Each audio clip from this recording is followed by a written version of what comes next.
Good morning guys, it's still very early in the morning. I didn't have much sleep, but I made a recipe anyway. This tomato omelette over here, 20 grams of protein, done in about 5 minutes.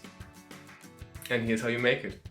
We start with quickly frying the cherry tomatoes. Just use a teaspoon of olive oil on medium heat and add the tomatoes sliced. While this is frying away, let's get going with the omelette. Okay, crack in 2 eggs, add in salt and a bit of pepper. And this is optional but really cool, just a little dash of vinegar. Alright, beating time. This looks good, so let's move over and fry this thing. These are done now, let's set them aside, wipe the pan and then fry the omelette in it. Add about a tablespoon of olive oil here. You can also use butter, but I prefer olive oil for this. And stir in the omelette mix. Now let it cook for about 2 minutes. This should be low to medium heat, not higher. Okay, so now the important part here is when it's nearly cooked like it as it is now, it's time for dropping in the rest of the ingredients. Okay, in with the tomatoes.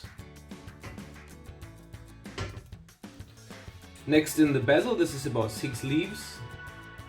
And last but not least the cheese. I use Gouda here. This is about 1/4 of a cup. Well, let's be generous.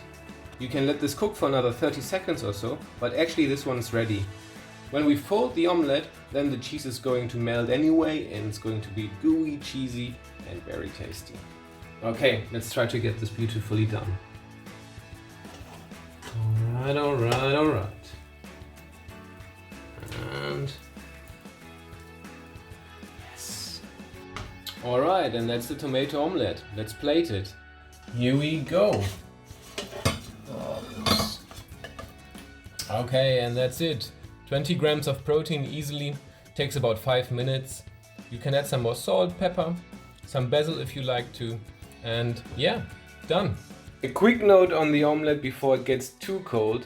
So many people think, depending on how well you make the omelette, you're a good or a bad chef. I personally think at 6 or 7 o'clock in the morning, it's difficult to think about how to optimizing an omelette. It's good if you get one done, and this is what it's all about, getting some good tasty nutrients in it, and it will be fine, no matter if it's a bit rubbery or if it's still runny, it'll be fine. Anyway, I hope you liked the video and see you in the next one.